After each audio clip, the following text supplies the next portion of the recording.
Could you really eat your favorite fattening foods and still lose weight?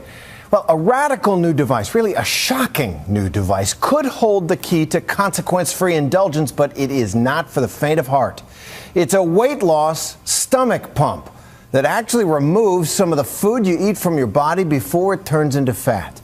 Now, as cringe-inducing as that might seem, does it work? Is it safe? Is it even right? Here's ABC's Juju Chang.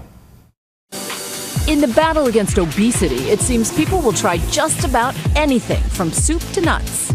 There's the caveman diet. You can't eat like a hunter and gatherer if you're sitting on the couch. The stomach-turning roadkill diet. I mostly find pheasants and rabbits, squirrels and hares and foxes and badgers, blackbirds, hedgehogs of course, and occasionally seagulls. You get the idea. But while prepackaged meals, I lost 40 pounds and I gained confidence. Or portion-controlled regimens are good at helping people lose weight, I lost over 50 pounds on Weight Watchers. most dieters overall gain it all back. It's that yo-yo effect that's driving those who've suffered from morbid obesity towards more and more radical options that often involve a scalpel. The latest, less invasive approach is called AspireAssist, and it's basically a feeding tube in reverse. Creating an opening in your stomach requires an inpatient procedure. Lotta Frisk says she's tried and failed at seemingly every diet. I ate the wrong things. I ate a lot of cookies, bread, fat stuff, candy.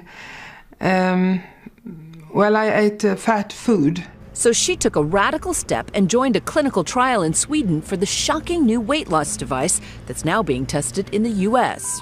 The feeding tube in reverse basically pumps a third of the food you've eaten right out of your stomach, about 20 minutes after every meal, so fewer calories are absorbed. In 6 months, Lotta has lost 76 pounds. It's a big help and a boost when you're standing on the scale. But we have to warn you, how it works may be hard for some to stomach. In this procedure, a tube is placed into the stomach and food is drained out of the stomach once the food is eaten. So like 20 minutes after, right? Yes, 20 minutes after someone eats, about 1/3 of the food is drained out. And as a result, it appears as though people feel full.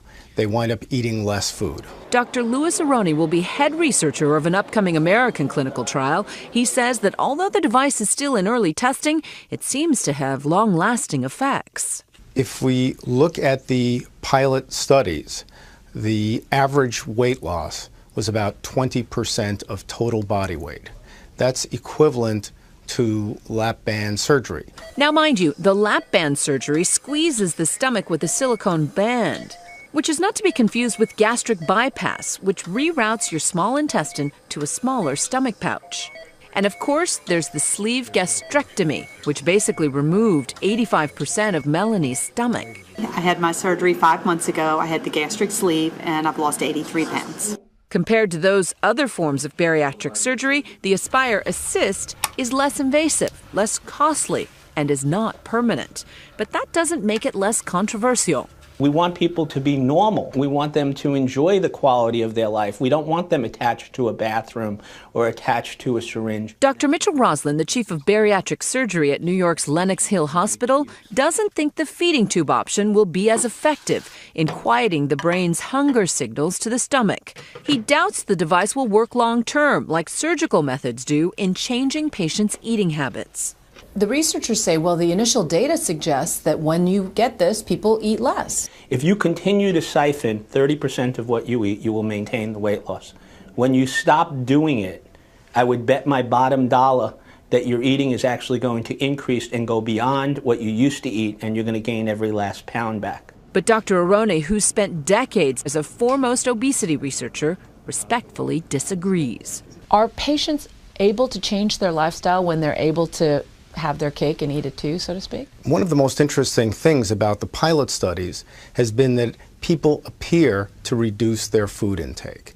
And this needs further study, but it seems to help people to comply with a better diet. So it's not like they're cheating with the feeding tube? It's not like they're eating a tremendous amount of food and then they're just draining it out. And then, of course, there's the added ick factor of what you need to do after every meal. It's sometimes a little yucky, a little smelly, but it's nothing to, I don't think it's a big problem at all.